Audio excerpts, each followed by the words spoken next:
Hello, and welcome to another episode of It's a History podcast. I am your host, Madison, and today we are joined by Kit Sargent about her most recent release, The Doctor of Auschwitz. With 9 historical fiction novels to her name, including The Doctor of Auschwitz, and riveting tales of real-life spies like Marie Madeleine Fourcade and Nancy Wake, Kit Sargent weaves narratives that bring history to life through the lens of women who defied the odds.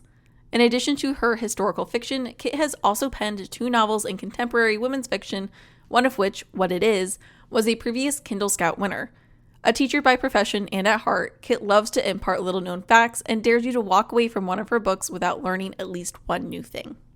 The Doctor of Auschwitz follows Adelaide Hautville, a psychiatrist who was arrested for defending a Jewish family and spent nearly 3 years in concentration camps during World War II. The Doctor of Auschwitz is a historical fiction where Kit takes the real-life events of Adelaide and brings them to the reader in narrative form. So with that, let's get right into it. Welcome to another episode of It's a History podcast.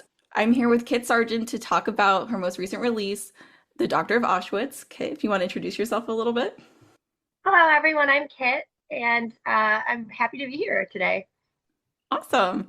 All right, so we're going to talk a little bit about Kit's new book, a little bit about her writing process, and how she picks the women that she wants to write about today. So we will just get right into maybe a little bit about your writing process. How do you go about creating these books and bringing these women to the forefront? Yeah, so I've written 9 historical fiction novels, and they're all about real life women. So sometimes in history, we know the what happened, but not always the how or why. So that's when I use my fiction license to sort of fill in the gaps. And I actually published 2 contemporary women's fiction novels before I moved to historical fiction. So the first novel, when I decided to switch over, I just typed in smart women that you've never heard of into Google. And the first thing that popped up was 355. And I was like, I don't know who 355 is. Who's that? And it turned out she was a woman spy in the Revolutionary War. So I'm thinking the wheel starts spinning. I could write about women spies in the Revolutionary War. I could move to Civil War, World War I, World War II. And that's exactly what I did. So for this book, where did you first encounter Adelaide? Yeah, I fall down a lot of rabbit holes, is what I like to say. So I do a lot of research, and sometimes I just start clicking and oh, that's really cool. Click here, click here.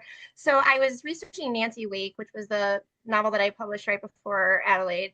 And I was looking up, I think I was looking up somebody that was in her network, and the woman ended up in the convoy of 31,000. And I was like, ooh, what's the convoy of 31,000? And it was a lot of women that were sent to Auschwitz together in a giant convoy. And so I just started researching the women in there, and then Adelaide's story popped out, and I was like, oh my gosh, I have to write about her. So I've written all my other books about spies, and I was like, I have to write about this woman. She wasn't technically a spy, but just her story spoke to me. And so I already was planning on writing Virginia Hall, which I'm working on now, but I took a pause on Virginia Hall because I just needed to write Adelaide's story. I really enjoyed reading through her story because she was in the concentration camps for a really long time. It was I know. Years, over 3 years she was in there. Yeah. And because the way you have the book set up with the with the month and the year of when things are taking place, it really kind of put in perspective just how long she was there. And then, juxtaposed with the trial that's also happening in the book, just seeing a little bit of in the moment, making decisions that maybe you wouldn't normally make in your everyday life, and then seeing the consequences of something like that happening. So do you want to we're kind of talking about her a little bit already. You want to talk a little bit about Adelaide and just her story and who she is? Yeah, so she was technically a psychiatrist, and she was at a train station, and she lost her suitcase. So she was in the demarcation line, and she needed a special pass, and she forgot it because she was more concerned about her suitcase. So she was withheld in the train station, and she saw a Jewish family getting, sort of bullied by the guards, and she spoke out, and they arrested her for speaking out. And then they basically said all along this journey, just apologize, we'll let you go. And she was like, what am I going to apologize for? Sticking up for what I'm never going to apologize for that. So she ended up in a lot of prisons, and then eventually she was sent to Auschwitz. And because she was a doctor, they wanted her to perform some pretty awful sterilization procedures. And she said no. She got into it a little bit, and after a while, she just refused to do it anymore. And she knew she could get killed by saying no. But luckily, she met some of the right people that could help her and protect her. And then she survives. So years later, she's a key witness in a trial of another prisoner doctor who didn't say no. And it seemed like he wasn't just obeying orders, he was sort of doing it gladly. So, yeah, that was the 1964 Uris v. Daring trial, which apparently was a very, very famous trial. Is what I was when I was reading through it, because you have it where like it's like some of Adelaide's story like in the past and then some of the trial, and it goes back and forth throughout the story. So as you're going through the beginning of Adelaide's story and then you start going to the trial and it's talking about the sterilization experiments that were happening, and we haven't quite gotten there yet like in Adelaide's story, so you know it's kind of building to something like that, so you're like, just when is this happening? And it takes a long time from her to from the start of when she's in prison to when that actually happens in her timeline.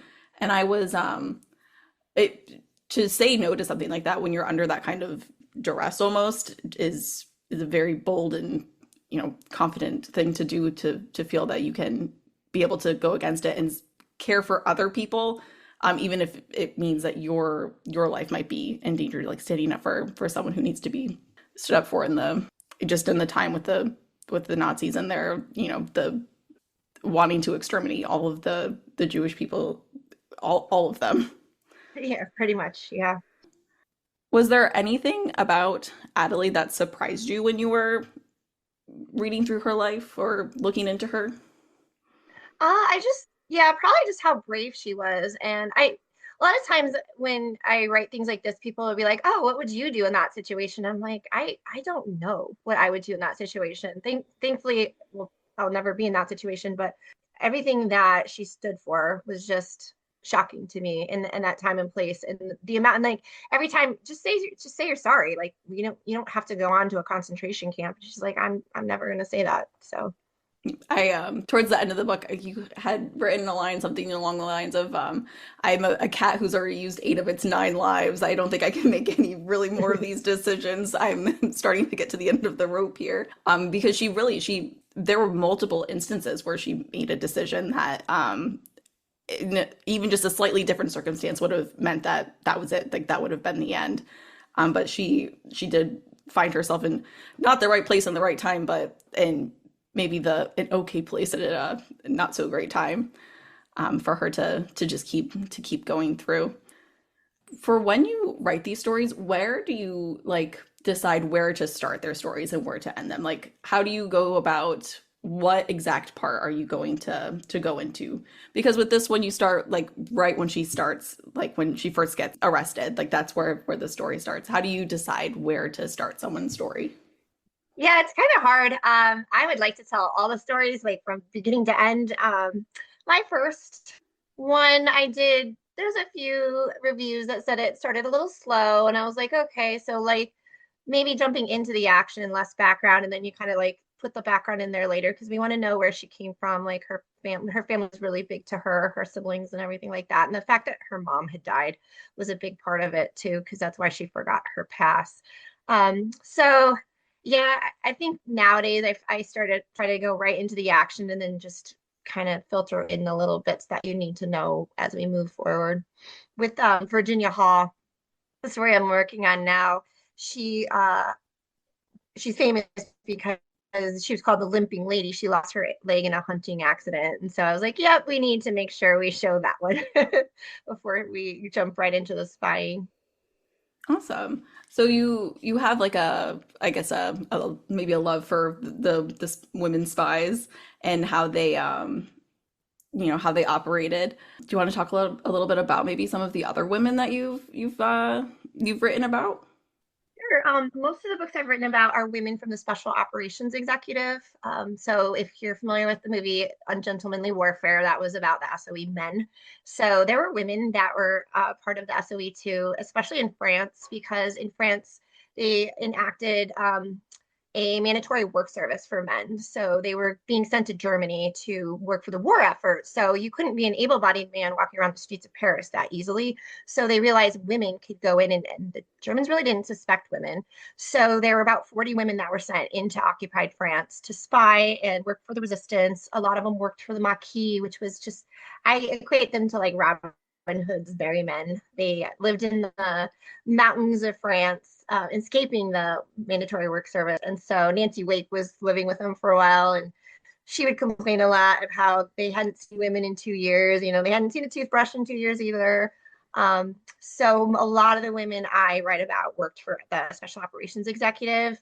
Marie Madeline was probably the only one. She ended up working for MI6. So she was on the ground in France already, but they got a lot of their funding through England, and England got a lot of information back because they didn't really know what was happening in France. And so they had a network of spies that would provide them with information on Hitler's next moves. Awesome. That's so cool because I've read a lot about women's history, and I listen to a lot of other podcasts about women's history, and it's always still surprising to hear about all these women that did so many things, but you never hear about them until you look for them on your own. And it's nice to have people like you that write about them, that make them into more, real people that like you can read about and relate to. When it comes to writing your books, they are historical fiction. How do you go about filling in the gaps, maybe? Like the actual like historical facts, and then filling in like maybe conversations that happened, like words that we don't know exactly what happened, but like a general, this probably happened. Yeah, I use a lot of biographies, autobiographies, firsthand sources as much as I can. Some of the women, their files are available online. Some of them aren't. They're all in England, which I can't normally go there and do my research. But a lot of the people that I've seen them have written, there's a lot of books on some of them. Some of them are a little more scarce. And then, persuading them. It's pretty well documented. Like there's a whole process for getting into the SOE they would go to an interview in a random hotel room, which apparently had this amazing marble bathroom, and then the interview process. And I kind of was making up so we know what they would tell them and how much. And sometimes I give a little too much information away just so for the novel's sake, because a lot of it was top secret. And if you didn't make it through the interview, they didn't want you to know too much about, secret operations and things like that. And then, yeah, like I'll take an information so we know they were recruited here, they had this conversation here, and that's where I can sort of use my fiction license to be a little bit more creative to decide what would happen. There's been a few times where, characters do things that you weren't expecting them to do. I won't give much away, but there was a romance that happened between two of my characters, and I was like, nope, this can't happen. They didn't end up together. So we got to nip this one in the bud. Awesome. I do enjoy a good, historical fiction. Reading them. I like World War II historical fictions. I've read a couple of other books about, I guess I like this genre, like the women doctors in like Auschwitz, and I've read a couple of books that are surrounding women who are doctors in Auschwitz, and I have like a small little special interest in that. One of my very first episodes I had done for this podcast was the dressmakers of Auschwitz, women who were seamstresses, and they were recruited to make dresses for the women of like the higher level of the SS. And just reading through your book and about like the Canada, where like they had all the stolen goods that they kept. That was a place where like the seamstresses, they would go and get the cloth that they would make these dresses for, like Hedwig Haas. She was one of the main women who was getting dresses from these women, and just seeing how they use skills from their life before being arrested to, survive throughout this terrible, terrible endeavor. Yeah, I was really surprised that there was like a hierarchy happening. And so the longer you were there, the more power you had. And then, the Nazis kind of pitted people against each other, and they made it so the capos turned so evil, and they, Orly Wald was a big one. And I've read a couple of books about Orly, and a lot of them, it's double-sided. There were some people that said she was really awful and really cruel, and there's others where she was saving all these lives. So I try to like weave that into it. Yeah, it's hard to put yourself in a place where you've never experienced anything like that, so you don't know how you're going to react when something like that happens. Because I mean, she had like a really low number. It was like only 3 digits. So she had been there for a long, long time, and over those years, she learned what she needed to do to save herself, even if it was at the cost of someone else's life.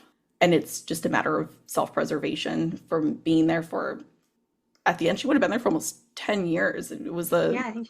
1936, I think, was when she was arrested. And it was like, that's a long time to be imprisoned and having to make decisions. But then you have people like his last name is escaping me. The main doctor, starts with a D. Daring. Yes, thank you. I was going to say Yeah. Denning. I was like, that's not right. Dr. Daring, like, he was also a prisoner, but he was making decisions that went a little bit further than just saving himself. He seemed to be getting a little bit more into the Nazi ideology than he probably should have been. Yeah, I think that power definitely went to his head and the privileges that he had. And they seem to be always be suspicious of people that had, more privileges than other people because they were probably collaborationists with the Nazis. Yeah, there's a point where you write that he's like it looks like he's appeared to have like gained weight even. Well, like Hmm. like we know that the prisoners were eating almost nothing. They were given barely anything to not even really anything to drink, just like bread and a little bit of broth.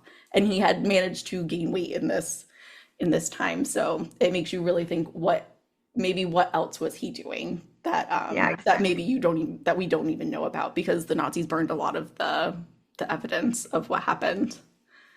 Yeah, yeah, definitely. And like stealing that the whole bread stealing it seems a little petty, but that's your livelihood. And if people are stealing it, then you are pretty much, going to starve if someone takes the one piece of bread you get that day.